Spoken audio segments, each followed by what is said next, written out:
आज देश के यशस्वी प्रधानमंत्री ने यह बात कही कि एक हाथ में कुरान, एक हाथ में लैपटॉप। तो एक हाथ में कुरान और एक हाथ में कंप्यूटर का मतलब यह है कि ठीक है, आप धार्मिक शिक्षा ले रहे हैं, लेकिन धार्मिक शिक्षा से आप देश की मुख्य धारा से नहीं जुड़ सकते। आपको मॉडर्न एजुकेशन लेना होगी। तो मॉडर्न एजुकेशन की तरफ कौन ले जा रहा है? और उत्तर प्रदेश में आदरणीय योगी जी, जिनको लेकर तमाम भ्रम पैदा किए जाते थे कि ये अल्पसंख्यक विरोधी हो सकते हैं या मुस्लिम्स विरोधी हो सकते हैं, उन्होंने एनसीईआरटी की पढ़ाई लागू की। देश में करोड़ों करोड़ गरीबों को मकान मिले। पात्रता के आधार पर उत्तर प्रदेश में 44 लाख से ज्यादा हमने गरीबों को मकान देने का काम किया। तो जो गरीब में सबसे ज्यादा गरीब मुसलमान थे, तो लगभग 11 से 12 लाख मकान मुस्लिम समाज को मिले। ये पहली बार हुआ ना देश की आजादी से लेकर अभी तक। ये जो लोग खजूर खाकर चले जाया करते थे और अपने आप को कहीं ना कहीं उस समय यह साबित करते थे कि हम भी मुसलमान हैं, इसीलिए आदरणीय योगी जी ने कहा कि एक्सीडेंटल हिंदू जो हैं, उन्होंने कम से कम, यही हमारे साथ हमारा दुर्भाग्य था कि ऐसे लोगों ने हमको देश में ठगने का काम किया था कि जो एक्सीडेंटल थे, लेकिन जो सच्चे हिंदू थे, उन्होंने मुझको आज यहां पर स्थापित करने का काम किया है। उसमें आदरणीय मोदी जी हैं और उत्तर प्रदेश में आदरणीय योगी जी। मोहसिन साहब, बहुत अच्छी आपने यहाँ पर बात कही, इतने सारे आपने विकास की बात गिनाई और वो विकास दिख भी रहा है कि जब गरीब के पास तक आपकी योजनाएं पहुंच रही हैं तो उसमें किसी धर्म को नहीं देखा जा रहा। लेकिन उसके बावजूद जब बात होती है तब भी मुस्लिम किस बात से डरते हैं? क्यों आपके पास तक नहीं आते, आपकी पार्टी के पास तक? मुस्लिम बिल्कुल नहीं डरते हैं। मुस्लिम को डराने का काम गैर मुस्लिम जो तुष्टीकरण और अपने परिवारवाद की राजनीति करते हैं, उन्होंने डरा कर रखा है। देश में कभी कोई मुसलमान डरा नहीं, क्योंकि देश हित में मुसलमानों ने काम किया। और ऐसे ही एपीजे कलाम साहब नहीं थे जो मिसाइल मैन कहलाए हमारे देश के, ऐसे ही हमारे पास तमाम और नेता आप उठाकर देखें तो बड़ी फहरिस्त है। फ्रंटियर गांधी कौन थे? फ्रंटियर गांधी किसको कहा जाता था? खान अब्दुल गफ्फार खान को, जिनको भारत रत्न का अवार्ड मिला। जैसे बिस्मिल्लाह खां उत्तर प्रदेश के वाराणसी, जहां से हमारे प्रधानमंत्री आते हैं, भारत रत्न का उनको अवार्ड मिला। तो आप ये जो लोग डराते थे, जो निजी स्वार्थों की राजनीति करते थे, और उनकी राजनीति का बुनियाद क्या है, उनकी जो पार्टी की बुनियाद है, हम ले जाना चाहते हैं वहां पर। जिन्होंने डराने का काम किया है वो लोग थे कि जब वो मुख्यमंत्री थे उस समय हमारे श्रद्धालु कार सेवक अयोध्या जा रहे थे। अयोध्या प्रभु श्री राम की जन्मभूमि है। किसी भी हिंदू का अधिकार है जो प्रभु श्री राम में आस्था रखता है, वो जाएगा। उसको रोका गया, रोकते में जब वो नहीं रुका तो गोली चलवा दी गई। तो आपने आस्था और उसकी भावनाओं को भी आहत करने का काम किया। फिर आपको लगा कि हम तो बड़े मुसलमानों के हितैषी हो गए। तो मुसलमानों के हितैषी थोड़ी हुए थे। आपने तो एक भाई को हमारे मार दिया और हमको खुश कर दिया, क्योंकि हमको अशिक्षित रखा था आपने, हमको शिक्षा से दूर रखा था। हमारे हाथ में तो आपने दीनी पढ़ाई दी थी, दुनियावी पढ़ाई तो मैं जानता नहीं था, इसलिए ना मेरे पास डॉक्टर थे, ना इंजीनियर थे, ना मैं समझदार था। मुझे तो लगता था कि भाई यही हमारे बड़े मसीहा हैं, क्योंकि इन्होंने तो बहुत बड़ा काम कर दिया कि परिंदा पर नहीं मारेगा, अगर मारने गया तो हमने गोली मार दी। तो गोली मारकर इंसानी जाने लेने के बाद अगर किसी ने अपनी पार्टी की स्थापना की, वो उत्तर प्रदेश में बनी समाजवादी पार्टी। तो दुर्भाग्य तो इस बात का है ना कि जिन लोगों ने इंसानी जानों को लेने के बाद अपनी पार्टी की स्थापना की हो, वो क्या किसी का कल्याण करेंगे? ना वो हिंदू का कल्याण करेंगे, ना मुसलमान का करेंगे। उन्होंने निजी स्वार्थों के लिए पार्टी बनाई, तो अपना ही कल्याण किया उन्होंने। मोहसिन साहब, अब आपने समाजवादी पार्टी की बात कर ही दी है, तो अखिलेश यादव तो खुद आप पर आरोप लगा रहे हैं कि जब रेड पड़ती है तब वो कहते हैं कि अल्पसंख्यकों के खिलाफ हैं आप, और उसमें सिर्फ मुसलमान ही नहीं है, वो कहते हैं जैन के खिलाफ हैं आप, सिखों के खिलाफ हैं आप, और आपकी पार्टी पूरी तरह से माइनॉरिटीज के खिलाफ है। ये मैं अखिलेश यादव जी, मुझे नहीं लगता, मैं सोचता था कि होता क्या है कि जब किसी को थाली में कोई चीज परोस कर दे दी जाती है तो उसे स्वाद से मतलब नहीं होता है, वो वेस्ट भी बहुत करता है। जो मेहनत से कमाकर थाली में खाना खाता है ना, वो 2 ही रोटी निकालता है और आधी या 2 ही खाता है। जिसको थाली में परोस कर दी जाएगी वो वेस्ट करता है, वो ये भी चख लें, ये भी चख लें, वो भी चख लें, वो टेस्ट ले रहा होता है। और जब उसके टेस्ट की चीज आएगी तब वो आगे सोचेगा कि इसको खाएं या इसको रखें या इसको हटाएं। तो उन्होंने इस तरह की राजनीति की 5 साल। भ्रष्टाचार, अपराधीकरण, तुष्टीकरण, आपने अवैध धर्मांतरण कराने वाले लोगों को आप मंच पर ले जाते थे, चूंकि वो सूरज शक्ल में आपको मुसलमान नजर आते थे। अवैध धर्मांतरण कराते थे, बड़ी बड़ी दाढ़ी मूछे। आजकल लेके नहीं चल रहे हैं वो, आजकल डरे हुए हैं। आजकल वो बहुत सॉफ्ट हिंदुत्व की तरफ आ गए हैं। उनका सपने में आजकल प्रभु श्री राम भी आ रहे हैं और प्रभु कृष्ण भी आ रहे हैं, सभी लोग आ रहे हैं। तो अभी सपनों में बहुत सी चीजें आएंगी, लेकिन ये मुंगेरी लाल के सपने देखना इनको छोड़ना चाहिए, क्योंकि इन्होंने जो किया है ये उसी को भुगत रहे हैं और कोई बात नहीं है। इन्होंने अगर कोई भी अच्छे काम किए होते, कोई एक अच्छा काम बता दीजिए अखिलेश यादव जी की सरकार का, जिससे उत्तर प्रदेश की 24 करोड़ जनता खुश हुई हो या उसको बहुत, क्योंकि इतना भय का माहौल था उत्तर प्रदेश के अंदर। हमारे लोग बैठे हैं, हो सकता है अलग अलग विचारधारा के लोग होंगे, लेकिन सच्चाई हमें बताएं कि क्या समाजवादी पार्टी की सरकार के दौरान कोई भी व्यापारी हो, महिला हो, आम आदमी अपने को सुरक्षित महसूस करता था क्या? आज कम से कम योगी सरकार में पुलिस का इकबाल हुआ है, आज अपराधी भाग रहा है। पहली बार उत्तर प्रदेश के अंदर जहां मंच पर अपराधियों को महिमा मंडित किया जाता था, आज वही अपराधी थाने के बाहर खड़ा होता है या कोतवाल के सामने कि साहब मैं वांछित अपराधी हूं, मुझे जेल भेज दिया जाए। उसे अपना परिणाम पता है कि योगी सरकार में वो पहुंचेगा कहां। इसलिए ये कानून का राज जो स्थापित हुआ है, इससे परसेप्शन पूरे उत्तर प्रदेश का देश में ही नहीं विदेशों में बदला। इन्वेस्टर समिट में 5 लाख करोड़ रुपए के इन्वेस्टमेंट हम ऐसे ही नहीं लेकर आ गए, ये कोई ऐसा नहीं हमारे चेहरे पे दे दिया किसी ने, उनको विश्वास हुआ क्योंकि हम 14 और 17 में उम्मीद और परिवर्तन की सरकार लेकर आए थे। और आज हम जब कह रहे हैं कि हम 300 प्लस सीटें इसलिए जीत कर आएंगे क्योंकि ये विश्वास की जीत होगी आम जनता की, इसलिए हम 300 प्लस लेकर आएंगे। नहीं, सीधा सवाल यही है कि जो आप सीटों की लक्ष्य की बात कर रहे हैं, उसमें कितने % आपको लगता है कि मुस्लिम आपके साथ आ पाएंगे? क्योंकि इतने सारे जो विकास की आपने बात की, आंकड़े मेरे पास भी हैं और आंकड़ों में बहुत अच्छी बातें दिख रही हैं कि चाहे वो ओडीओपी हो या रोजगार के अवसर हो, किसी भी धर्म को नहीं देखा गया है, सबको दिया गया है, लेकिन उसके बावजूद वोट पड़ते हुए कहां पर पीछे रह जाते हैं? हम पीछे कहीं नहीं हैं, क्योंकि हमने हमेशा जब देश में यशस्वी प्रधानमंत्री आदरणीय मोदी जी ने कमान संभाली थी और प्रधानमंत्री 2014 में बने, तो उन्होंने कहा कि ये सरकार उनकी है जिन्होंने वोट दिया है और ये सरकार उनकी भी है जिन्होंने हमें वोट नहीं दिया है, क्योंकि जब सरकार बनती है तो सबकी सरकार होती है। यही उत्तर प्रदेश के यशस्वी मुख्यमंत्री आदरणीय योगी जी ने कहा था कि ये 24 करोड़ जनता के हितों की सरकार है, ये किसी हिंदू और मुसलमान की सरकार नहीं है। लेकिन लोगों ने अपनी अपनी रोटियां राजनीतिक सेकी हैं, जाहिर सी बात है वो सेकते रहेंगे, क्योंकि उन्होंने एक अपने समाज के लिए खाली राजनीति की है या अपने परिवार के लिए राजनीति की है। हम सर्व समाज की राजनीति करते हैं। तो इसलिए जो आपने कहा कि हम कितने % वोट लेकर आएंगे, तो हमें पूरा यकीन है कि जिस तरह से जमाने के बाद 86 के बाद पहली बार देश के यशस्वी प्रधानमंत्री ने हमारी बहनों को ट्रिपल तलाक से बचाने का काम किया, उन्हें अपनी आजादी दी, वो जो कुरीति के बंधन से बंधी हुई थी ट्रिपल तलाक के, उसको हटाने का काम देश के यशस्वी प्रधानमंत्री और भारतीय जनता पार्टी की सरकार ने किया। क्योंकि 22 और देशों में ट्रिपल तलाक जैसी कुप्रथा नहीं थी, हमारे यहां थी। जब शाहबानो केस जीत गई तो कांग्रेस ने all India Muslim Personal Law board जैसी एक संस्था, जो चंद मौलवियों के द्वारा बनाई गई संस्था है, उससे मुसलमानों से कोई लेना देना नहीं है, लेकिन उसका नाम रखकर और इतना बड़ा हवा खड़ा कर दिया था देश के अंदर कि जैसे लगता था कोई बहुत बड़ी धार्मिक संस्था है All India Muslim Personal Law Board. चंद लोगों के द्वारा बनाई गई संस्था है, 4-10 लोगों के द्वारा बनाई गई संस्था थी, और उसने उस वक्त के प्रधानमंत्री राजीव गांधी जी थे, उन पर दबाव बनाकर उस फैसले को सदन से पलटवा दिया था। आपके हिम्मत है तो ये फैसला पलटवा के दिखवा दीजिए अगर आप में हिम्मत है। क्यों? क्योंकि हम जो फैसला लेते हैं जनहित में लेते हैं, हम निजी स्वार्थों के लिए फैसला नहीं लेते, वहीं पे रुकते हैं। अगर जनता के हितों के लिए कोई भी कदम उठाना होगा, भारतीय जनता पार्टी देश में भी उठाएगी और उत्तर प्रदेश में भी उठाएगी। बिल्कुल, देखिए ट्रिपल तलाक की तो आपने बात की ही, और उसी वजह से जब ये आरोप लगते हैं, चाहे वो विपक्ष हो या मुस्लिम समाज के या आपके जो कई लोग होते हैं, वो ये बात कहते हैं कि उनके पर्सनल कानून में आप लोग बहुत दखलंदाजी करते हैं और आपकी सरकार भी दखलंदाजी करती है, जो सही नहीं है, और शायद इसी वजह से वो लोग आपसे छिटक जाते हैं कहीं ना कहीं।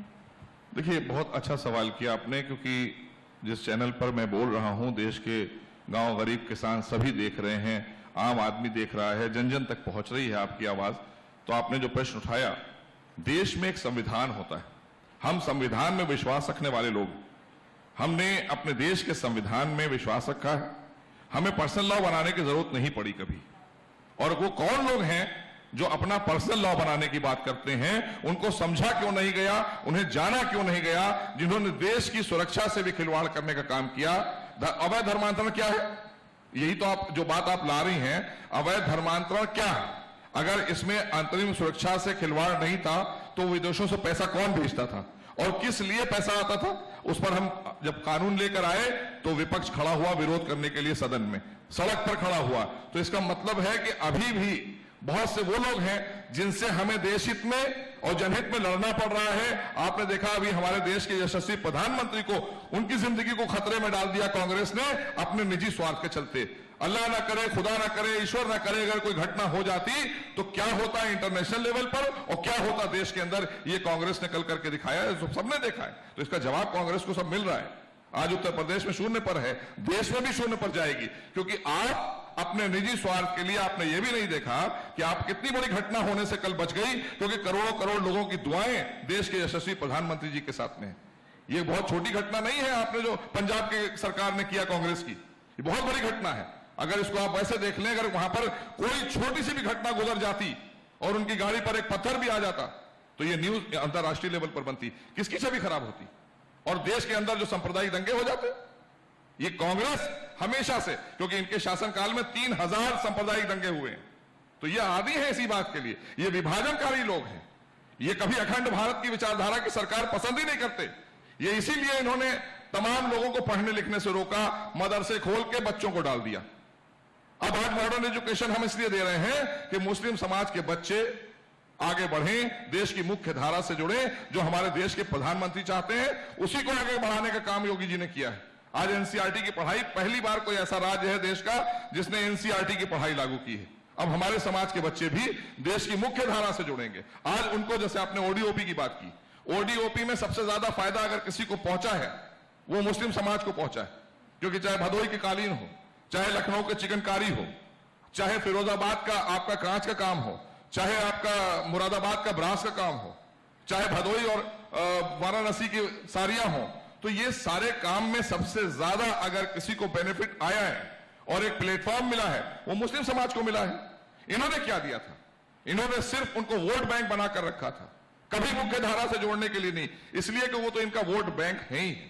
हमने अपने भाइयों को वोट बैंक नहीं समझा है, वो हमारे प्रदेश और देश के वासी, जैसे सर्व समाज के लिए हम काम करते हैं, जो दबा कुचला, पिछड़ा, वंचित, शोषित, उसी में हम उनको भी लेकर चलते हैं। हमने उत्तर प्रदेश के सदन में हमारे यशस्वी मुख्यमंत्री ने साफ तौर पर, रीमा जी, कहा कि हमने उत्तर प्रदेश में अल्पसंख्यक में मुस्लिम समाज को 35%, बैठे और भी मीडिया के साथी बैठे हैं, 35% का लाभ मिला है मुस्लिम समाज को उत्तर प्रदेश में भारतीय जनता पार्टी की सरकार में। क्यों?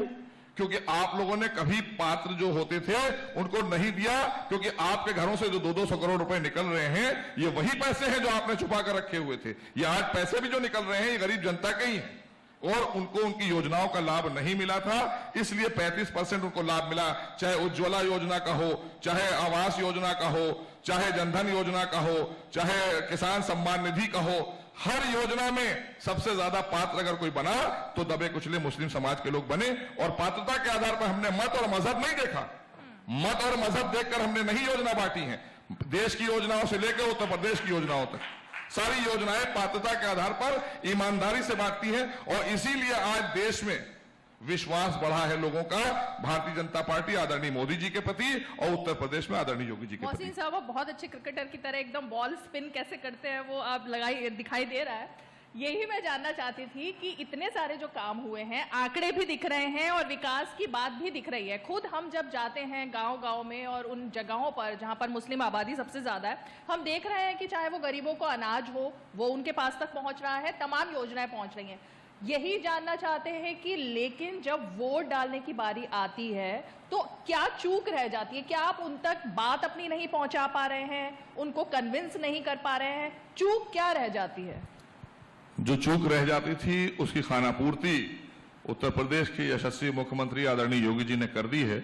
हम 19 में 8% वोट लेकर आए मुस्लिम समाज से, 8% वोट मिला हमें उत्तर प्रदेश की लोकसभा में, और हम आपके मंच से कह रहे हैं कि हम 20% वोट लेने जा रहे हैं 2022 के चुनाव में, क्योंकि हमने इनको योजनाओं का लाभ दिया है।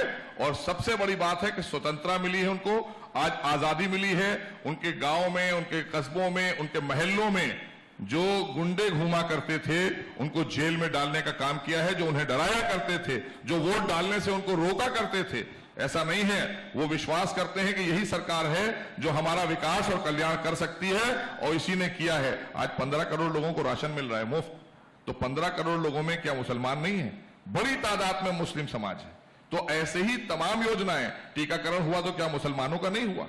घर घर जाकर टीके लगाए गए, सबको सुरक्षित करने का काम अगर किया गया तो उसमें क्या मुस्लिम समाज नहीं आता है, पिछड़े नहीं आते हैं, दलित भाई नहीं आते हैं, और समाज नहीं आते हैं? तो हमने सर्व समाज के लिए काम किया है, हमने भेदभाव की सरकार नहीं चलाई है, और हमें पूरा विश्वास है कि उत्तर प्रदेश में इस बार आप देखिएगा एक नया विश्वास और परिवर्तन दिखाई देगा कि सर्व समाज के लोग, और हम बार बार आपसे कह रहे हैं, हो सकता है कुछ भाइयों को भी इस बात को हमारी ना एक्सेप्ट करें, लेकिन आप मार्च में एक्सेप्ट करेंगे जब 300 प्लस सीटें भारतीय जनता पार्टी की यही उत्तर प्रदेश की जनता जिता कर देगी, क्योंकि हमने जो संकल्प लिए थे उन संकल्पों को हमने पूरा किया।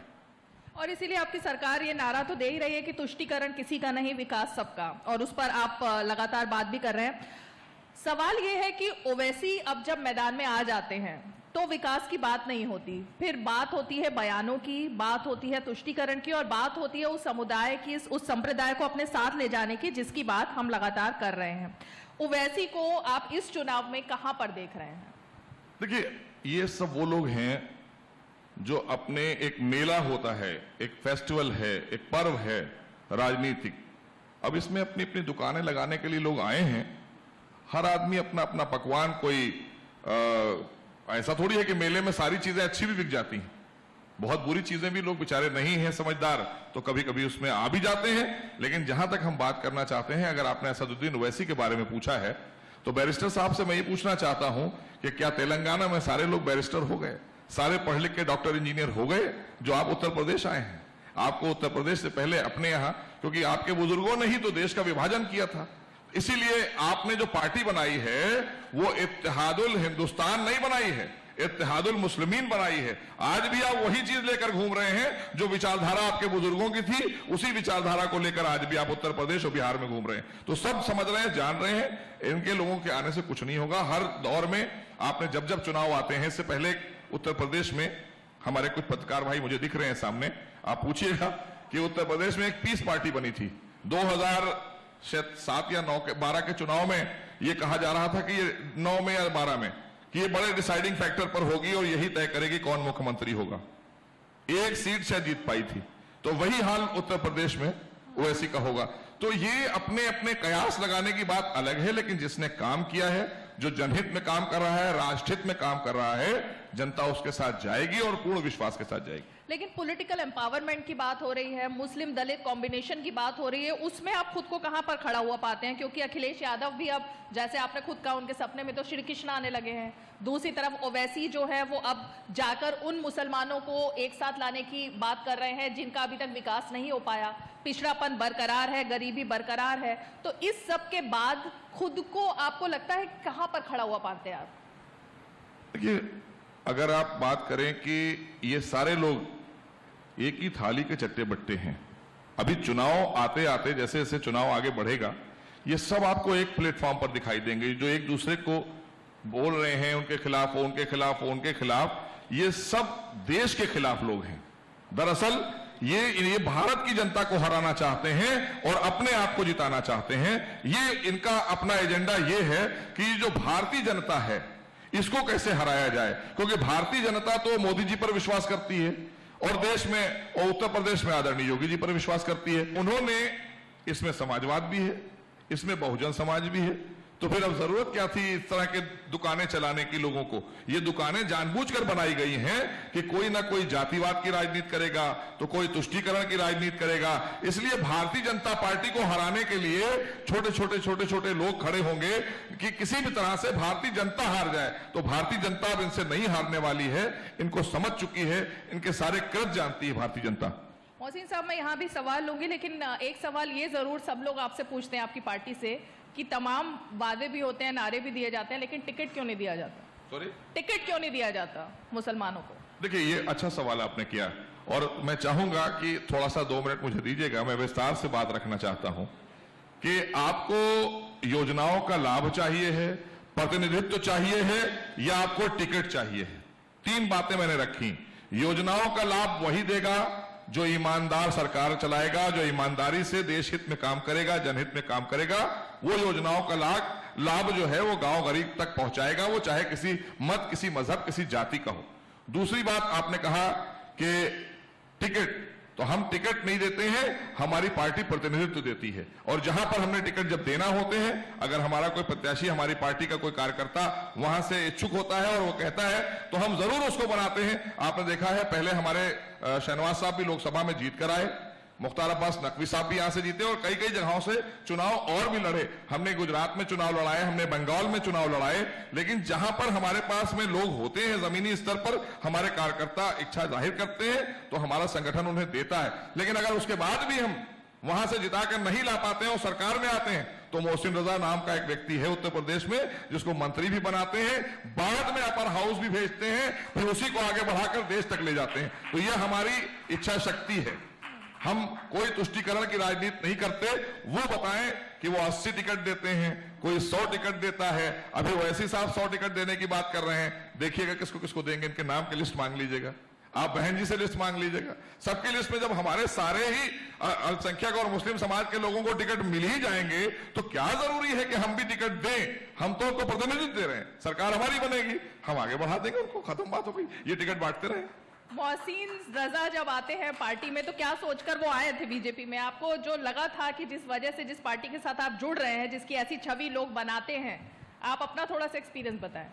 देखिए, मैं पहली चीज तो आपको बताना चाहता हूं कि श्रद्धेय अटल बिहारी वाजपेयी जी से मिलने से पहले, जब वो यहां से चुनाव लड़े, उससे पहले मैं राजनीति की तरफ कभी ध्यान भी नहीं था और राजनीति के बारे में मैं बात भी नहीं करता था।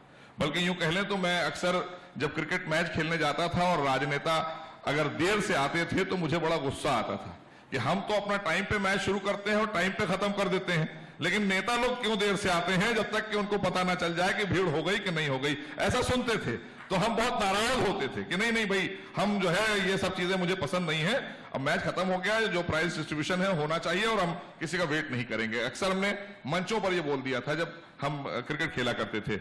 लेकिन श्रद्धेय अटल बिहारी वाजपेयी जी से मुझे मार्गदर्शन मिला, उनका प्यार मिला। मैं उनको बहुत पसंद करता था, क्योंकि मैं साहित्यकारों को, कवियों को, शायरों को मैं बहुत पसंद करता हूं, क्योंकि ये अपनी कलम के जरिए देश के लिए बहुत कुछ काम कर गए हैं और आगे भी इनके कलम से लिखी गई चीजें हमारे लिए प्रेरणा है। तो वो हमारे लिए एक प्रेरणा स्रोत बने। और उसके बाद जब मैं उनके 2 चुनाव में मुझे प्रचार करने का अवसर मिला, तो उन्होंने एक मुझे बात बताई। उन्होंने कहा कि मोहसिन, मैं आपको एक बात बताऊं कि हमने आपके समाज के लिए कितना काम किया, ये शायद हमारे कार्यकर्ता भी बता नहीं पाए हैं या आपके लोग समझ नहीं पाए हैं, क्योंकि इस बीच में निजी स्वार्थों के लिए लोगों ने पार्टियां बना ली और उन्होंने लड़ाने का काम कर दिया है। तो मैंने कहा, हमें बताइए बाबूजी, आप बताइए सर, हम उस चीज को जानना चाहते हैं। उन्होंने कहा कि मैं विदेश मंत्री था, तब मैंने देखा था कि हमारे देश में अल्पसंख्यक में मुस्लिम समाज बहुत पिछड़ गया है। और सच्चाई भी यही है कि मैंने भी, जब मैं लखनऊ आया था, मैं बेसिकली उन्नाव जनपद से हूं, और मैं जब लखनऊ आया था तो मैंने भी बड़ी दुर्दशा देखी थी। ये बात मैं बता रहा हूं 35-40 साल पहले की, जब मैं स्पोर्ट्स कॉलेज में यहां पढ़ने के लिए आया था, तो मैंने भी देखी है वो दुर्दशा, और अलग अलग जनपदों में भी देखी थी। लेकिन उन्होंने कहा कि मैंने एक ऐसा रास्ता खोला था कि एक विदेश में विकास हो रहा था, खास करके सऊदी अरब और आपके Abu Dhabi, Kuwait, Qatar, Dammam, इन सब जगहों में, मिडिल ईस्ट में बहुत बड़े पैमाने पे विकास कार्य हो रहे थे। तो वहां पे जॉब वीजाज निकल रहे थे, लेबर के, डॉक्टर्स के, इंजीनियर्स के, तरह तरह के लोगों के वहां पे वीजाज निकल रहे थे। और वो उन्होंने कहा कि वो हमने जो कमेटी बनाई थी हमारे देश में, जो बनी थी, पक्ष और विपक्ष के सभी लोग थे और उसके हेड वही थे, चेयरमैन वही थे। तो उन्होंने कहा था कि हमने एक पॉलिसी बनवा दी थी कि हमने कहा था कि मुस्लिम समाज, चूंकि अल्पसंख्यक में मुस्लिम समाज बहुत पिछड़ गया है, हम इनको आगे जो है वीजा देंगे 80% और 20% अदर अपनी जो रिलीजन के लोग हैं, हिंदू हैं, उसमें तमाम और जातियां हैं, उनको देंगे। लेकिन 80% वीजा देकर उन्होंने हमको संपन्न करने का काम किया था। तो उनकी प्रेरणा से मैं भाजपा में आया और आज वही काम को आगे बढ़ाने का कार्य कर रहे हैं मोदी जी, और उत्तर प्रदेश में उसी कार्य को बढ़ाने का, क्योंकि ये हमारे आदर्श हैं। श्रद्धेय अटल बिहारी वाजपेयी जी हुए या पंडित दीनदयाल उपाध्याय जी, जिनको मैंने पढ़ा कि पंक्ति के अंतिम व्यक्ति को मुख्य धारा से जोड़ना है। हिंदू और मुसलमान की बात उन्होंने उसमें नहीं कही है, उन्होंने कहा है पंक्ति के अंतिम व्यक्ति को देश की मुख्य धारा से जोड़ना है। वही देश के प्रधानमंत्री ने कहा कि हम देख रहे हैं कि हमारा अल्पसंख्यक समाज आगे नहीं बढ़ पा रहा है, तो इनको भी हमें मुख्य धारा से जोड़ना है। तो विकास कार्यों में हमको शामिल किया जा रहा है, प्रतिनिधित्व दिया जा रहा है, हर जगह हमको स्थापित किया जा रहा है, ताकि हमको ये फील होता है कि हाँ वाकई में हम गर्व से कह सकते हैं कि हम भारतीय जनता पार्टी के सदस्य हैं। आदरणीय मोदी जी के नेतृत्व में काम करने का मौका मिल रहा है, आदरणीय योगी जी के नेतृत्व में, और हमारे जो महापुरुष थे उन्होंने जनहित के लिए जो रोड मैप तैयार किया था उसको हम आगे बढ़ाने का काम कर रहे हैं, उसमें हमारी सहभागिता हो रही। कुछ यहाँ पर लोगों के सवाल होंगे, वो जरूर जानना चाहेंगे। जी, माइक वहां पर दीजिए। माननीय मंत्री जी नमस्कार। नमस्कार। अभी आप डिबेट कर रहे थे और डिबेट में आपने ये कहा कि जो भारतीय जनता पार्टी है, जो उसको जो वोट देते हैं वही असली भारतीय हैं, वही देश के नागरिक हैं। जो योगी जी को वोट देते हैं वही देश के नागरिक हैं, जो मोदी जी को वोट देते हैं वही देश के नागरिक हैं। तो 31% वोट भारतीय जनता पार्टी को मिलता है इस देश में, तो बाकी की जो जनता है जो अन्य दलों को वोट देती है वो क्या भारत की जनता नहीं है? आप लोकतंत्र के। आपका सवाल हो गया जी, बैठ जाइए। पहली चीज तो जो बात आपने सुनी, आपके सुनने में अंतर हुआ है। मैंने आपके जो शब्द आए ये कहा ही नहीं कि वो हिंदुस्तानी नहीं है, ये बात मैंने नहीं कही थी। और आपने 31% की बात की, बैठ जाइए, मैंने बात पूरी आ गई आपकी विश, हम आपका पूरा जवाब देंगे। 31% अगर आप कह रहे हैं तो चलिए आप ही की बात मैं मान लेता हूं, लेकिन हम 100% लोगों के लिए काम कर रहे हैं, ये बात आप मानेंगे कि नहीं मानेंगे? ये बात आप मान लीजिए कि अगर 31% लोगों ने देश हित में हमको वोट दिया तो हम 100% लोगों के लिए काम कर रहे हैं मोदी जी के नेतृत्व में या नहीं कर रहे हैं? आपका माइक कहां है? सवाल आप पूछ चुके हैं, जवाब देने दीजिए। मोदी जी तो 2 ही लोगों के लिए काम कर रहे हैं। आपने मोदी जी देश, सवाल आप पूछ चुके हैं, जवाब देने दीजिए। बैठ जाइए भैया, बैठ जाइए। देश के प्रधानमंत्री आदरणीय मोदी जी 124 करोड़ जनता के लिए काम कर रहे हैं, देश हित और राष्ट्र हित के लिए काम कर रहे हैं। इसलिए वो जो बात आपने पूछी थी ऐसा नहीं है, क्योंकि हम राष्ट्र हित में और देश हित में ही काम करते हैं, राष्ट्र हित में जनहित में काम करते हैं। इसलिए हमारे लिए राष्ट्र और राष्ट्र के एक एक व्यक्ति जिनकी विचारधारा राष्ट्र हित के लिए समर्पित है, वाकई में बहुत से लोग ऐसे भी हैं भैया जो अवैध धर्मांतरण करा रहे हैं, उनके बारे में क्या ख्याल है आपका? सोचिएगा कभी बैठकर, आप कभी इस पर विचार करिएगा। हम तुष्टीकरण की राजनीति नहीं करते हैं, हम भारतीयों के लिए समर्पित हैं और भारत देश के लिए समर्पित है। इसलिए मैंने ये बात कही है, हर भारतीय हमारा है। ये मोहसिन साहब जो आपने इनकी बात का जवाब दिया, इसी से जुड़ा हुआ सवाल है कि विक्टिम कार्ड हमेशा खेलने की कोशिश रही है और इसको एक तरीके से इनकैश करने की कोशिश दलों की तरफ से रहती है। इस बार भी यही दिखाई दे रहा है, लेकिन जब काम करने की बारी आती है तो फिर वही चुनाव में नारे और वादे दिखाई देते हैं। ये जो विक्टिम कार्ड है ये सबसे बड़ा नुकसानदायक साबित हो रहा है अल्पसंख्यक वर्ग के लिए, और इसीलिए जो उबर पाना है चुनाव से पहले या चुनाव के बाद वो नहीं हो पाता। आपने विक्टिम कार्ड की बात की। पहली चीज तो मैं बताना चाहता हूं कि अगर हमारे देश के यशस्वी प्रधानमंत्री काशी से आते हैं, वाराणसी से आते हैं और भोलेनाथ की नगरी में एक बहुत बड़े व्यापक पैमाने पर परिवर्तन दिखाई देता है, श्रद्धालु जाते हैं, वहां पर अगर मंदिर का बहुत भव्य निर्माण हो गया और वहां की व्यवस्थाएं अच्छी हो गई, तो उसमें परेशानी क्या है? क्योंकि पिछली सरकारें तुष्टीकरण की बात करती थीं, धर्मांत मंत्रालय उस वक्त भी था, एक पूरा मंत्रालय इसीलिए काम करता है सरकार में जो धर्मार्थ की ही चीजों के लिए बनाया गया है। ये सब जानते हैं, सारे दानिश्वर लोग बैठे हैं हमारे सामने, बुद्धिजीवी लोग बैठे हैं। और मैं बताना चाहता हूं कि वहां सिर्फ कब्रिस्तान बनाए जाते थे, हम कब्रिस्तान नहीं बनाते हैं, हम जीवित लोगों के लिए काम भी करते हैं और श्रद्धालुओं के लिए रास्ते बनाते हैं। अपने आराध्य जो है, जहां करोड़ों करोड़ लोगों की आस्था है, हम उनका सम्मान करते हैं। यही हमारे मंत्रालयों का काम होता है। इसीलिए हम काशी भी दुरुस्त कर रहे हैं, मथुरा भी हम आगे बढ़ाएंगे, हमारा अयोध्या भी बढ़ रहा है आगे। आज जितने भी तीर्थ हमारे हैं, पहले तो लोग तीर्थ के पैसे खा जाते थे, तभी तो जेसीबी से उनके यहां से पैसे निकाले जा रहे हैं। ये तीर्थ के पैसे थे जो लोगों को तीर्थ पे भेजना था, तो लोग तुष्टीकरण की भेंट चढ़ाते थे। हम कोई विक्टिम कार्ड नहीं खेल रहे हैं। हमारे यहां देश में 100 करोड़ हिंदू अगर हमारे प्रॉफिट मोहम्मद का सम्मान करते हैं और सम्मान नहीं करते हैं तो 12 वफात की छुट्टी क्यों होती है हमारे देश में? अरब में क्यों नहीं होती? अगर करबला में इमाम हुसैन की शहादत हुई थी तो मानवता के लिए उन्होंने बलिदान दिया था।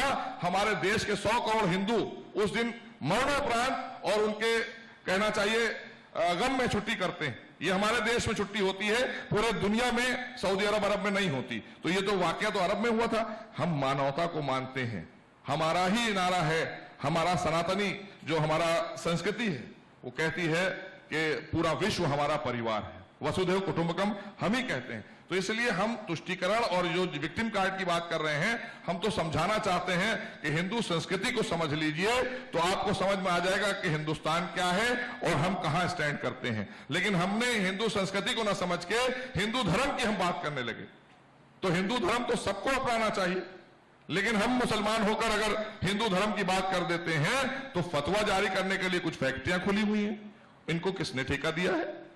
क्या मुलायम सिंह यादव जी की सरकार में ये कहा गया था, ये कानून संविधान था कि वहां पे जो लोग आस्था के लिए जा रहे हैं उन पर गोली चलवा देना? ये कहां का इंसाफ था कि अपने ही देश में प्रभु श्री राम के दर्शन के लिए या वहां पर अयोध्या के ऊपर जन्मस्थली पर जाए और हम उसकी चर्चा भी ना करें? मतलब अब ये भी जुल्म है कि अगर हम ये चर्चा करें तब भी हमारे ऊपर इल्जाम है कि हम विक्टिम कार्ड खेलते हैं। तो भाई ये तो आप अपनी मानसिकता को बदल दीजिए।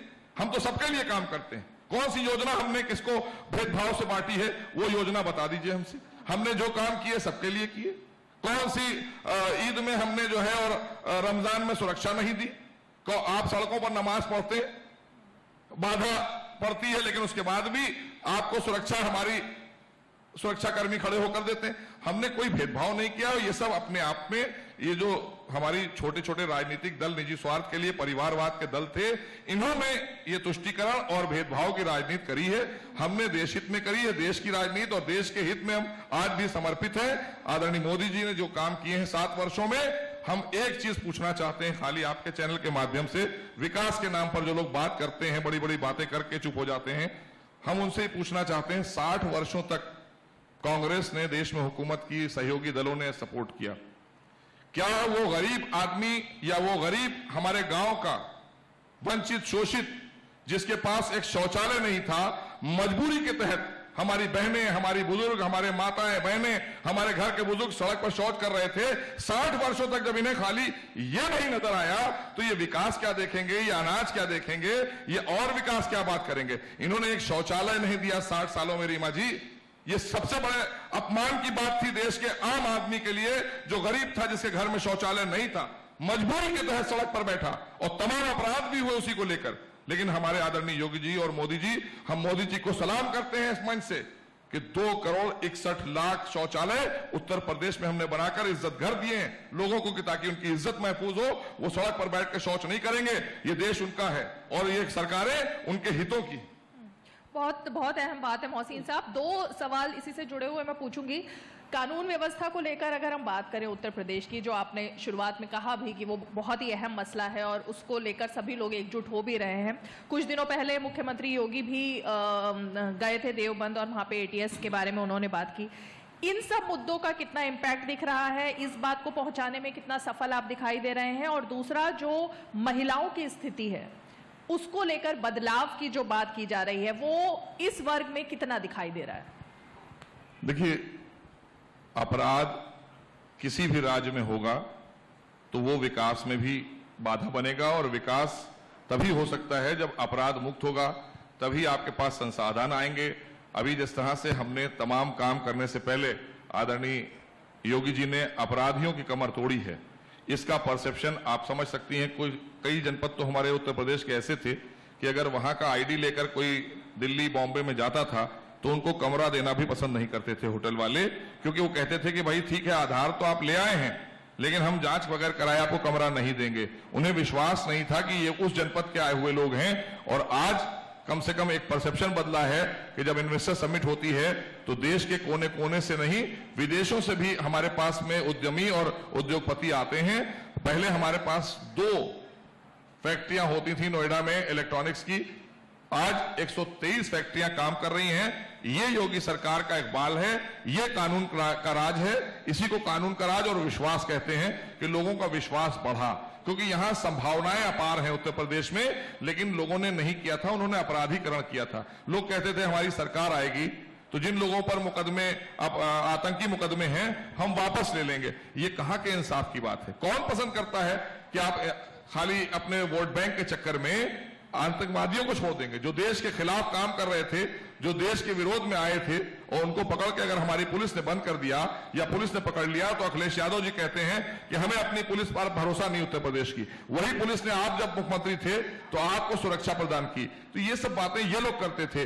देवबंद में अगर एटीएस का आज ऑफिस खुलने जा रहा है और वहां पर हम अच्छी व्यवस्था दे रहे हैं, तो आतंकियों को अगर ठोकने की बात हो रही है तो हमारी ये समझ में नहीं आता है कि विपक्ष इतना बेचैन क्यों हो जाता है, या आतंकियों का प्यार क्यों है विपक्ष के पास। हमें यह जवाब दे दे विपक्ष कि आप आतंकियों से इतना ज्यादा क्यों मोहब्बत करते हैं कि जब जब आतंकी और अपराधियों के ऊपर कोई हमारी पुलिस कार्रवाई करती है या एटीएस कार्रवाई करती है तो सारा विपक्ष एक साथ दिखाई देता है, और विकास के मामले में दूर दूर तक आप कहीं हमारे पास स्टैंड नहीं कर सकते। तो आज परसेप्शन बदला है रीमा जी, उत्तर प्रदेश उत्तम प्रदेश हो गया है, ये सब मान रहे हैं, और इसका परिणाम 2022 के चुनाव में आप देखिएगा। मोहसिन साहब, काफी सारे सवाल यहाँ पर हैं इस वक्त। हाँ जी, नमस्कार मंत्री जी, मैं अनिल अग्रवाल, प्रबंध निदेशक सेंट जोसेफ विद्यालय समूह और president unaided private school association Uttar Pradesh. मैं आपने अभी छुट्टी की बात करी प्रॉफिट मोहब्बत के उस पर, मैं एक बात पूछता हूं कि महापुरुषों की जन्म जयंतियों पर सरकारों में छुट्टियों का प्रचलन क्यों है?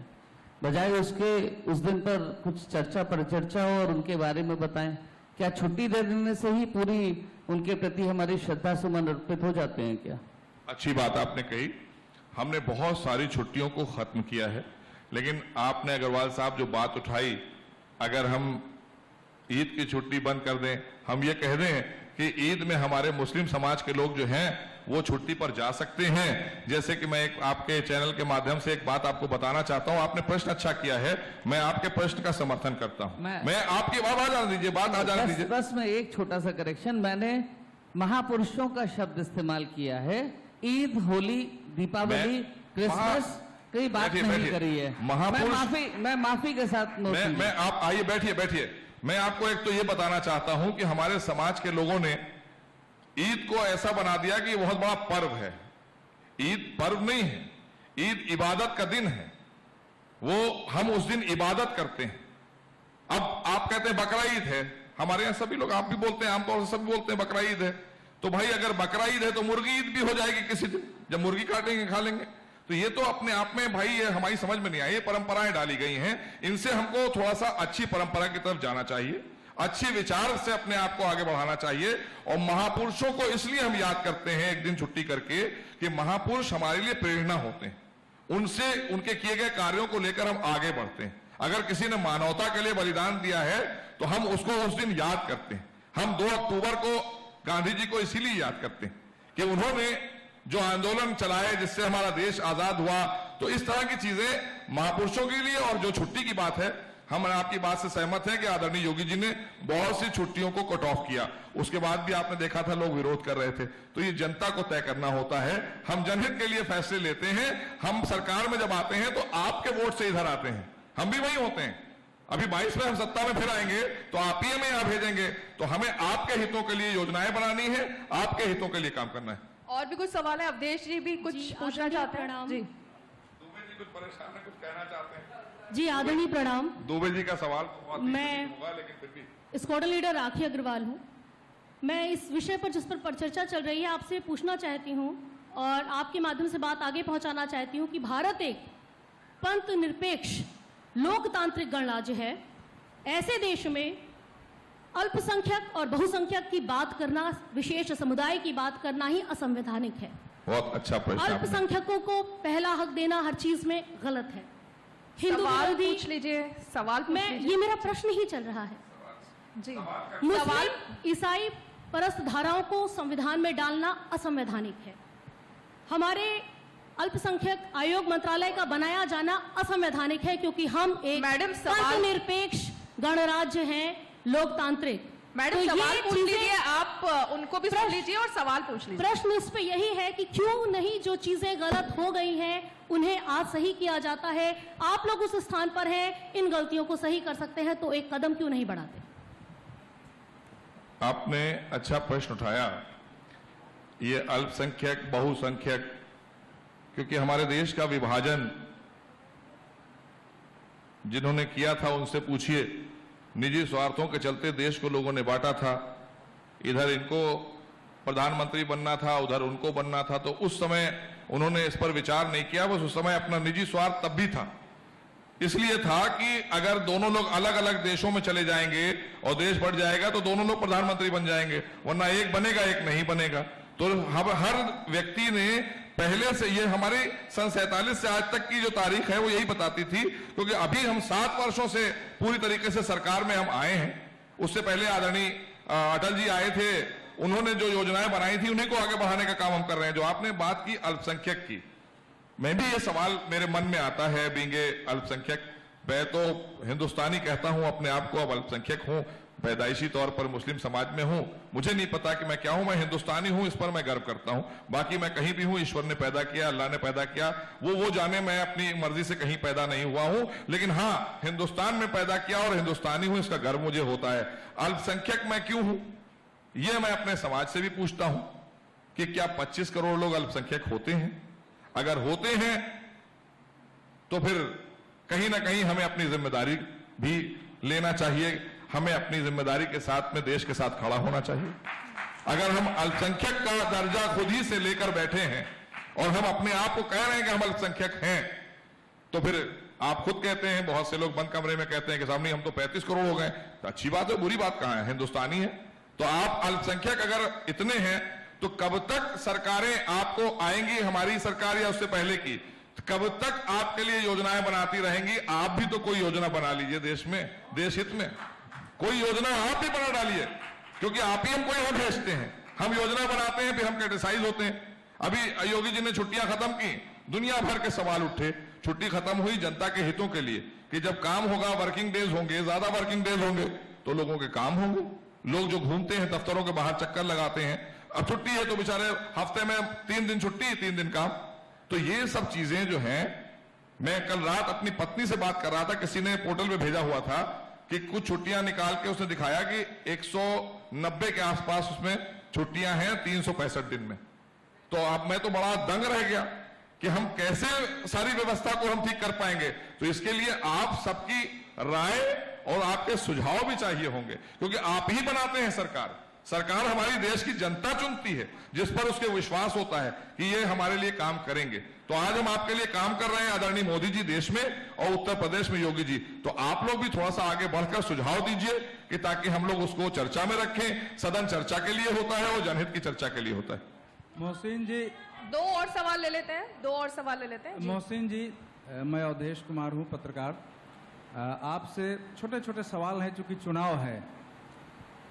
आपने कहा 20% वोट इस बार हमको मिलेगा मुसलमानों को, तो 80% किसको दे देंगे? उसमें अखिलेश जी ले जाएंगे, उसमें ओवैसी ले जाएंगे, कांग्रेस ले जाएगी। और सवाल दूसरा यह है कि आप, रीमा ने कहा आप क्रिकेटर है, लेकिन आपने मॉडलिंग भी की है, एक्टिंग भी की है, तो जो कुछ आप यहाँ करते हैं उसमें फैक्ट कितना होता है, मॉडलिंग एक्टिंग कितनी होती है? क्योंकि वो आपका वो भी एक विधा है। 2019 में आप अमेठी के प्रभारी थे और एक रिजल्ट आपने दिया, तो 2022 में कहीं का आप प्रभार लेना चाहेंगे और उस प्रकार से रिजल्ट देना चाहेंगे कि भैया हम इस प्रकार कुछ दिखाएंगे? और अंतिम एक छोटा सवाल है कि लोगों को बता दीजिए, अल्पसंख्यकों के अलावा बाकी को, कि पहले भी आपका मंत्रालय था, आज भी आपका मंत्रालय है, अब दोनों में क्या अंतर आया है आपके नेतृत्व में? छोटे छोटे 4 सवाल थे। अवधेश जी बहुत वरिष्ठ हमारे पत्रकार हैं, मुझे बहुत कुछ उनसे सीखने को भी मिलता है। और जब मैं प्रवक्ता था तो कभी कभार डिबेट में भी मैं उनके साथ में बैठा हूं और बड़े अच्छे सवाल उन्होंने 3-4 सवाल जो किए हैं। देखिए, जब हम कहीं जाते हैं तो हमें 80% पहले वहीं से शुरू करते हैं, जो 80% की आपने बात की। हमने 20% इसलिए कहा है कि कोई भी चीज में एकदम से बड़ा बदलाव नहीं आता है, विश्वास धीरे धीरे बढ़ता है जब आप हम पे उम्मीद करते हैं। आपने कहा कि मोहसिन रजा को हमने बनाया है, मोहसिन रजा पे हमें उम्मीद है। अब जब हम काम करेंगे तो वो काम विश्वास में तब्दील होता चला जाएगा। तो जैसे जैसे विश्वास बढ़ेगा, आप अपने साथ और लोगों को हमारे साथ जोड़ते चले जाते हैं। जिस तरह से 14 का परिणाम था, 14 के बाद देश ने आदरणीय मोदी जी को 19 में जो परिणाम दिया, 17 में हम आए, जो हमने 17 में परिवर्तन और उम्मीद से सरकार बनाई, 22 में हमें पूर्ण विश्वास है क्योंकि हमने जनता का विश्वास जीता है। तो हम विश्वास के साथ कह सकते हैं, आप बहुत वरिष्ठ पत्रकार हैं, लेकिन मैं जमीनी स्तर पर जहां जहां गया हूं और जमीन से जो आवाज उठी है, जो लोगों की, गांव गरीब की आवाज उठकर ऊपर आई है, वो आवाज मेरे कानों में भी है, वो चेहरे मुस्कुराते हुए मेरी नजरों में भी हैं।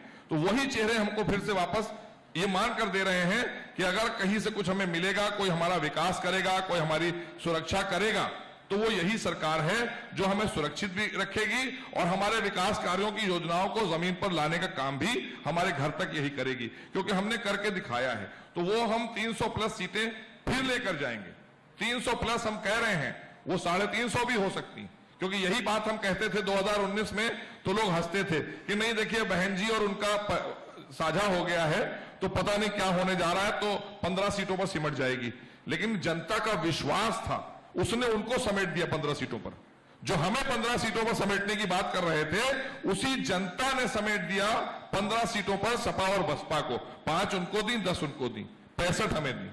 तो ये विश्वास गरीब का है, हर नागरिक का है, हर व्यापारी का है, महिला का है। आज महिला सम्मान बढ़ा। आपने दूसरा प्रश्न किया था कि आप प्रभारी हैं। अमेठी में हम गए। हम तो जब अमेठी के प्रभारी हमको माननीय मुख्यमंत्री ने बनाया तो मुझे लगा कि अमेठी कोई इटली का कोई बहुत बड़ा शहर हो गया होगा।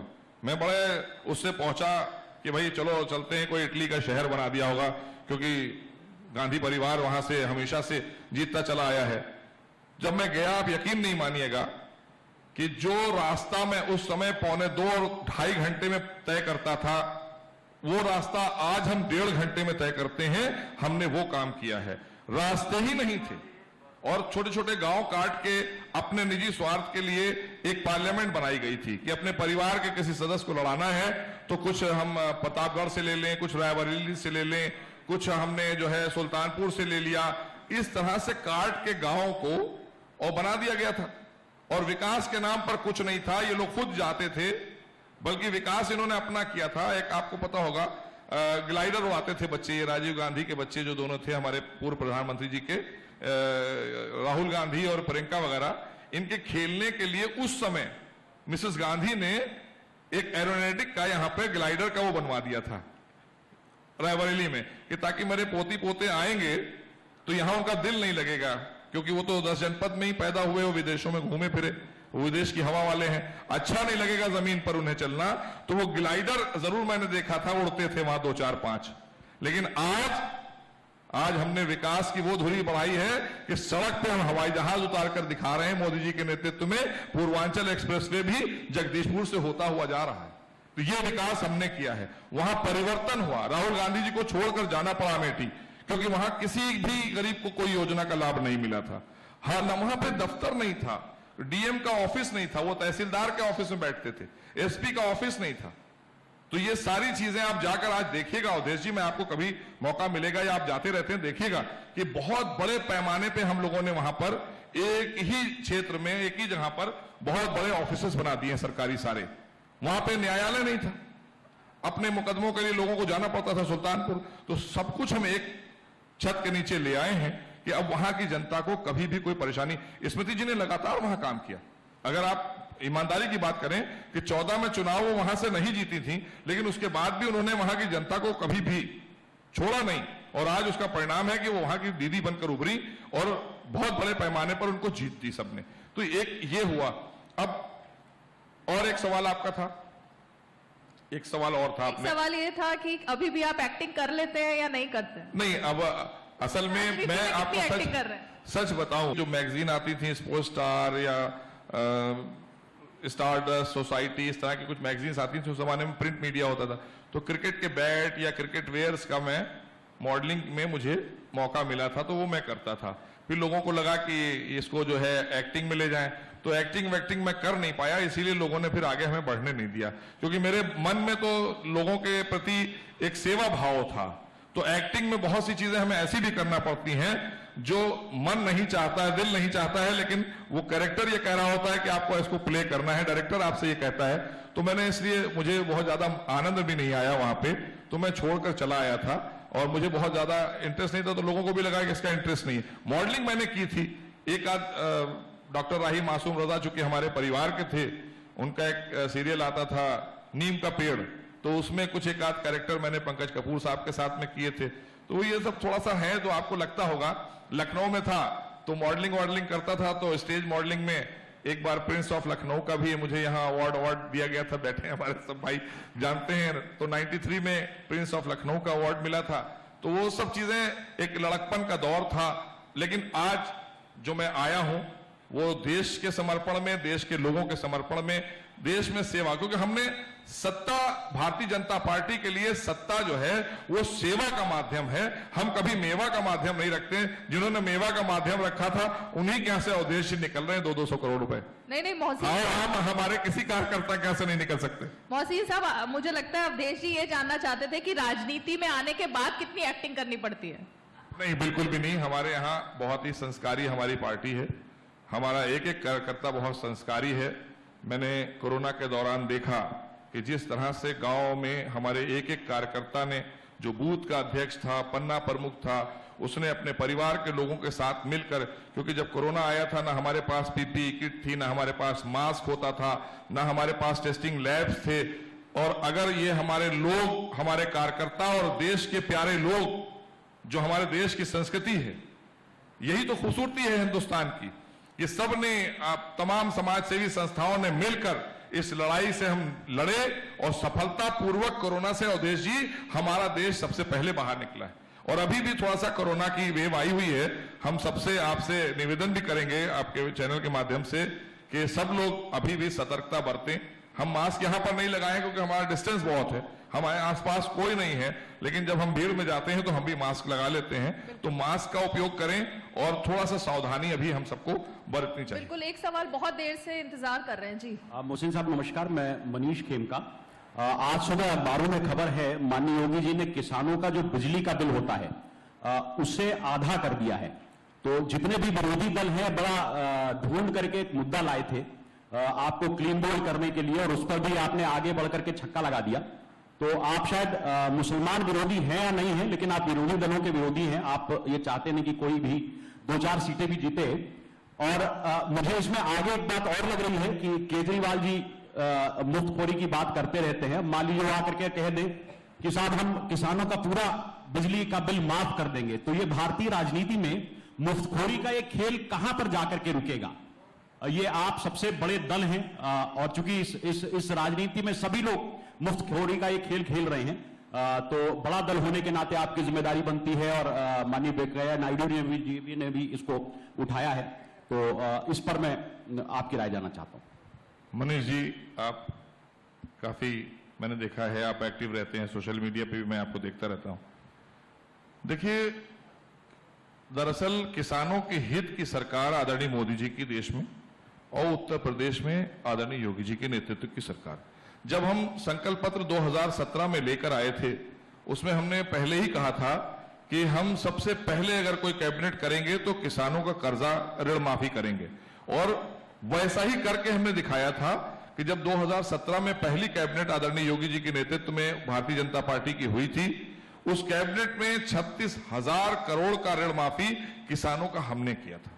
आज किसान सम्मान निधि आदरणीय मोदी जी करोड़ों करोड़ किसान भाइयों को दे रहे हैं। अभी कुछ दिन पहले ही 10 करोड़ किसानों को देश के दिया है।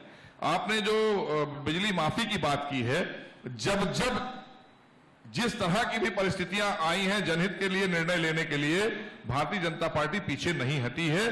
किसानों के लिए, आम जनता के लिए, उनके अच्छाई के लिए अगर कोई भी फैसले लेना पड़े तो भारतीय जनता पार्टी सबसे आगे खड़ी दिखाई देती है। और उसी क्रम में ये जो निर्णय लिया है हमने, किसानों का जो माफी किया है 50% का बिल, ये उसी क्रम में लिया है। आपने कोरोना काल की बात आपको याद होगी कि तमाम श्रमिक भाई हमारे आ रहे थे, उनको सहायता राशि भी दी है हमने, और सुरक्षित घरों तक पहुंचाने का काम भी हमने किया है। लोग तो स्कूटर के नंबर और स्कूटर और मोटरसाइकिल और पता नहीं कौन कौन सी गाड़ियों के नंबर दे के बता रहे थे हमने 1000 बसें लगा दी हैं लोगों को लाने के लिए। तो छलावे वाले लोग और थे, काम करने वाले लोग और हैं। वो आदरणीय योगी जी ने साफ तौर पर दिखाया करके हमने कोई, आप देखिए हमारे यहाँ किसानों की अगर आप बात करें तो चीनी मिलें हमारे यहाँ सब बंद पड़ी थी। हमने कोरोना के दौरान सारी चीनी मिलें खोल के चलाई और भरपूर तरीके से वो चली, उत्पादन हुआ और उसका फायदा हमारे किसान भाइयों को हुआ, हमारे श्रमिक भाइयों को हुआ। हमने एमएसएमई की योजना चलाई, हमने ओडीओपी की योजना चलाई। हमने ये सब कोरोना काल में ही फैसले लिए थे कि ताकि हमारे लोग जिनको हमसे उम्मीद थी, हम उनकी उम्मीदों पर खरे उतरेंगे तब जब हम उनके लिए योजना लेकर आएंगे। तो हमने अपनी इच्छा शक्ति दिखा दी कि जिस सरकार को आपने देश में प्रदेश में दिया है दायित्व, वो आपकी सरकार आपके लिए प्रतिबद्ध है और आज भी काम कर रही है और अंतिम सांस तक उत्तर प्रदेश की 24 करोड़ जनता के लिए हम काम करते रहेंगे। मोहसिन साहब, इससे पहले कि और एक छोटा सा सवाल आपसे ले लेते हैं, उसके बाद हम समाप्ति करेंगे। मोहसिन साहब, बीजेपी की जितनी अच्छाइयां हैं, जितनी आपको मालूम, उससे ज्यादा हम लोगों को मालूम है और इसीलिए आप पावर में आए हैं और आगे भी शायद पावर में हम लोग आपको लाएंगे। लेकिन इसके साथ मैं एक बात आपसे पूछना चाहता हूं, उसकी अच्छाइयों की फहरिस्त तो बहुत लंबी है, पर कोई भी चीज एब्सोल्यूट नहीं होती है। तो आपको बीजेपी की सबसे बड़ी कमजोरी क्या दिखती है जिसपे कि आपको इंप्रूव करना है अभी? देखिए, ऐसा है, जब हम आपके बीच में जाते हैं, हमारी कोई कमजोरी नहीं होती है। हम जनता के बीच में जाते हैं, हमारे जनप्रतिनिधि जाते हैं, कार्यकर्ता जाते हैं, वहां की समस्याओं को सुनते हैं, समस्याओं को लेकर आते हैं, सदन में हम चर्चा करते हैं, उसके लिए पॉलिसी बनाते हैं। जो चीज की जिस क्षेत्र में, क्योंकि हर जनपद की, हर जिले की और हर क्षेत्र की अलग अलग समस्याएं आती हैं, वो काम करने का काम हम लोग करते हैं। इसलिए हमें कोई अपने आप में, मैं पूरी तरीके से ये भी नहीं कह सकता कि मैं 100% बिल्कुल मैं सही हूं। रोज हम लोग सीखते हैं, आप लोग ही हमें विचार देते हैं, आपके ही अनुभव से हमें आगे बढ़ने का मौका मिलता है। तो जो बात आपने कही है कि हमारा एक एक कार्यकर्ता वहां की समस्याओं को हम तक पहुंचाने का काम करता है और उसका समाधान करने का काम सरकार करती है, क्योंकि हमको जनता ने ही चुनकर भेजा होता है। तो इसलिए कोई भी चीज ऐसी नहीं है कि जो हमें ये लगे हम ये कहें कि हमें पूरी करना है। हाँ, ये जरूर मैं कहूंगा कि कोरोना काल में कुछ चीजें जो हमारी पिछड़ गई हैं, क्योंकि हमारी प्राथमिकता बदल गई। प्राथमिकता हमारी बदल गई कि हमें उत्तर प्रदेश की 24 करोड़ जनता को सुरक्षित रखना है, तो उसके लिए वैक्सीनेट किया जाए और उनको राशन दिया जाए मुफ्त में, ताकि कोई भूखा ना सोए और कोई संक्रमण से अपनी जान ना खोए। जीवन और जीविका के लिए हमने कुछ चीजों को जरूर पीछे किया और इसको प्राथमिकता पे रखा है। और जब हम 22 में लौट रहे हैं, आपकी दुआ से सभी जनता लौट आएगी, तो हम उन चीजों को तेजी से जमीन पर उतारने का काम करेंगे। मोहसिन साहब, हम इस सेशन की समाप्ति करें। चलते चलते ये जरूर मैं जानना चाहूंगी, जो पूरे आपसे बातचीत के दौरान जो बात सामने आई है, आपने लगातार विकास की बात की, क्या अब आप ये दावा कर सकते हैं चुनाव से पहले कि अब प्रदेश के अंदर इस चुनाव में और कोई नारा नहीं लगेगा, सिर्फ विकास का ही नारा लगेगा, और भले ही विपक्ष तमाम तरीके के बयान दे? देखिए, हम विकास, आप अगर सही मानों में पूछें तो ये वर्ड विकास आप किसी से पूछिएगा कि आदरणीय मोदी जी ने जो सबका साथ सबका विकास का एक नारा दिया था 2013 में, उस नारे को लेकर हम आगे बढ़े। फिर उसी नारे को हमने जब पूरा किया तो सबका विश्वास हुआ, और सबके विश्वास के तहत आज देश और उत्तर प्रदेश में है। तो विकास तो हमारी प्राथमिकता रहेगी ही रहेगी, लेकिन अगर आप ये सोचें कि और चीजों पर हम चर्चा नहीं करेंगे, तो अगर कोई कब्रिस्तान पर चर्चा करेगा तो हम चर्चा फिर और चीजों पर भी करेंगे। कोई अगर जिन्ना पर चर्चा करेगा तो हमारी चर्चा राष्ट्रहित में होगी। हमारी विभाजनकारियों के साथ हम नहीं खड़े दिखाई देंगे। हम अखंड भारत की विचारधारा के लोग हैं, लिहाजा उनको बताइए कि वो ये बातें ना करें, क्योंकि उन्होंने कुछ किया नहीं है, करेंगे वो यही और हमारे ऊपर उंगलियां उठाएंगे। लेकिन हमने विकास किया है, हमें पूर्ण विश्वास है, हमें 24 करोड़ जनता पर विश्वास है कि हम 300 प्लस सीटें लेकर वापस आ रहे हैं। और फिर से हम जनता की जो हमारी कहना चाहिए 2 महीने का जो चुनाव का एक पर्व है, इसको मनाने के बाद तेजी के साथ फिर जनता के लिए हम उनकी सेवा में जुट जाएंगे जनता के आशीर्वाद से। इसी विश्वास के साथ में हम अपनी बात को आपके साथ में यहां पर विराम देते हैं, क्योंकि आपने कहा यह आखिरी प्रश्न है। प्रश्नों के जवाब देने के लिए मैं तैयार हूं, लेकिन अगर ये आखिरी प्रश्न है तो मैं भी ये कह रहा हूं कि जब मैं फिर आपके बीच में आऊंगा तो 22 की सरकार जब हमारी प्रचंड बहुमत की बन चुकी होगी, इन्हीं योजनाओं को तेजी से आगे बढ़ाऊंगा। आज 4 एक्सप्रेसवे हैं, आज हमारे 59 मेडिकल कॉलेजेस बन रहे हैं, जो 12 थे हम 59 पर ले गए हैं। 1 एक्सप्रेसवे की लोग बात करते थे, हम 5-5 बनाकर खड़े किए हैं। हमने रोड कनेक्टिविटी, एयर कनेक्टिविटी, लोगों को राशन पहुंचाना, उनको रोजगार देना, 4.5 लाख नौकरियां, 4.5 लाख से ज्यादा हमने लोगों को व्यापार दिए हैं, 4.5 लाख से ज्यादा पारदर्शी नौकरियां। हमने कोई नौकरी बेची नहीं है। कोई भी एक व्यक्ति ले आइएगा अपने चैनल पर और लाके कह दे कि इस सरकार में कोई भी नौकरी किसी ने बेची हो। कि पारदर्शी तरीके से 4.5 लाख लोगों को नौकरी देने का काम आदरणीय योगी सरकार ने किया है। इसलिए हमने अभूतपूर्व कार्य किए हैं, प्रदेश की जनता जानती है और इन लोगों के बहकावे में आने वाली नहीं है। ये सब अभी बड़े बड़े रथ लेकर घूम रहे हैं, प्रभु श्री राम का रथ रोक रहे थे, अपने लिए 8 करोड़ का रथ लेकर घूम रहे हैं और उसी से टाटा बाय बाय कर रहे हैं, तो जनता भी इनको टाटा बाय बाय कर देगी। आप जो इतनी बेबाकी से बात कर रहे हैं, बहुत सारे सवाल यहाँ है, लेकिन वक्त की किल्लत है हमारे पास। दूसरे सेशन का इंतजार सभी लोग कर रहे हैं क्योंकि मेहमान हमारे साथ बैठे हुए। बहुत बहुत शुक्रिया इतनी बेबाकी के साथ मोहसिन साहब। बहुत बहुत शुक्रिया सभी लोगों का, बहुत बहुत शुक्रिया। अवधेश जी के सवाल अच्छा, एक सवाल, क्योंकि बहुत देर से वो इंतजार कर रहे हैं, सवाल बताएं। जी मोहसिन साहब, आप तो मंत्री हैं और पॉलिटिकल पार्टी से हैं, हम भी पॉलिटिकल आदमी हैं और पॉलिटिकल परिवार से हैं। 25 करोड़ जनता जो है इस टाइम बेरोजगारी रेखा के नीचे है। 80% जनता जो है तबाह और बर्बाद है, हैं? और इतनी बड़ी बेरोजगारी पिछले 50 साल में किसी सरकार में नहीं रही जो आज के डेट में है। आज़ादी के बाद से इतनी बड़ी मतलब देश में बदहाली कभी नहीं रही जो आज के डेट में है। आपने ठीक है, आप अपनी सरकार में हैं, सरकार के मंत्री हैं, तो तारीफ करना है। सवाल पूछ लीजिए, सवाल पूछ लीजिए। पूछना है कि आज जो 25 करोड़ जनता बेरोजगारी मतलब क्या कहते हैं गरीबी रेखा के नीचे है, उसके लिए आपने क्या किया कि आज ये पोजीशन आ गई कि एक टाइम का खाना उनको नहीं मिल रहा है, 5 किलो चावल से जिंदगी नहीं चलती है। मंत्री जी, अभी हम यहाँ से जब बाहर बैठे, हो गया सवाल आपका? ये एक बहुत बड़ा यहाँ पर किसी व्यवसायी का होटल है, प्राइवेट होटल है, यहाँ पर आप बैठे हैं एयर कंडीशन में, आराम से आपने ये सवाल कर लिया।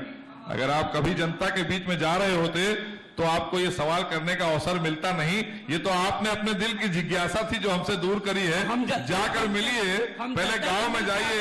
जो जिनके पीछे आप घूम रहे हैं वो जमीन पर तो उतरना जानते नहीं है सरकार। आपने कहा कि मैं सियासी हूं, आपने ये बात, इसलिए मैं आप मेरी बात का जवाब सुन लीजिए ना, आपकी सवाल तो सुन लिया, अब मेरा जवाब सुन लीजिए, जवाब सुन लीजिए भाई, जवाब सुन लीजिए। बैठ जाइए, बैठ जाइए, बैठ जाइए, बैठ जाइए। 60 वर्षों तक सरकार चलाते रहे और आज भी आप कहते हैं कि 25 करोड़ लोग जो है बेरोजगार हैं। शर्म आती है हमको आप लोगों के इन सवालों पर। अब क्या हम जवाब दें आपको? 60 वर्षों तक सरकार आपने चलाई और आप एक शौचालय नहीं दे सके तो आप क्या देंगे प्रदेश और देश की जनता को? छोड़िए भाई, आप खुद ही उलझ जाते हैं सवाल करके आप लोग खुद ही उलझ जाते हैं। सरकार, आपके सवाल में कोई दम नहीं है। कहीं पर भी उत्तर प्रदेश नहीं, देश के कोने कोने में आदरणीय मोदी जी के नेतृत्व में जो योजनाएं बनी है गांव गरीब किसान के लिए, और महिलाओं का सम्मान पहली बार देश में। प्रियंका वाड्रा जी, सुन लीजिए, प्रियंका वाड्रा जी कह रही हैं कि बेटी हूं लड़ूंगी। हम लड़ने के लिए नहीं, हम देश का गौरव बढ़ाने के लिए आदरणीय मोदी जी ने 11 महिलाओं को अपनी कैबिनेट में शामिल किया है। पहली बार देश में हुआ है, तो हम गौरव बढ़ाते हैं देश में लोगों का। हमें गर्व होता है कि हमारे साथ हमारी 11 बहनें देश का गौरव बढ़ा रही हैं, और वो कह रही हैं हम लड़ेंगे। अरे लड़िए नहीं, आप यहाँ सुरक्षित हैं, इसीलिए उत्तर प्रदेश में बार बार आती हैं, पंजाब नहीं जाएंगी। जहां रणनीति बनाई थी प्रधानमंत्री जी के साथ हादसा कराने की कांग्रेस ने, वहां भी तो जाए। शुक्रिया मोहसिन साहब, बहुत बहुत शुक्रिया। बहुत शुक्रिया, बहुत बहुत धन्यवाद इस शानदार सेशन के लिए। मोहसिन साहब अभी मंच पर हैं। मैं अनुरोध करूंगा दूरदर्शन के महानिदेशक श्री मयंक अग्रवाल से, यदि वहां यहाँ पर हैं, अपर महानिदेशक आरपी सरोज जी कृपया मंच पर आएं और मोहसिन रजा साहब का सम्मान करें। बहुत विचारोत्तेजक सत्र था, मुझे लगता है यही एक सत्र पूरी रात चल सकता है। मोहसिन साहब ने खुलकर बॉलिंग बैटिंग की, बहुत ही शानदार सेशन रहा। श्री आरपी सरोज मोहसिन साहब का सम्मान करते हुए, रीमा जी बहुत बहुत शुक्रिया।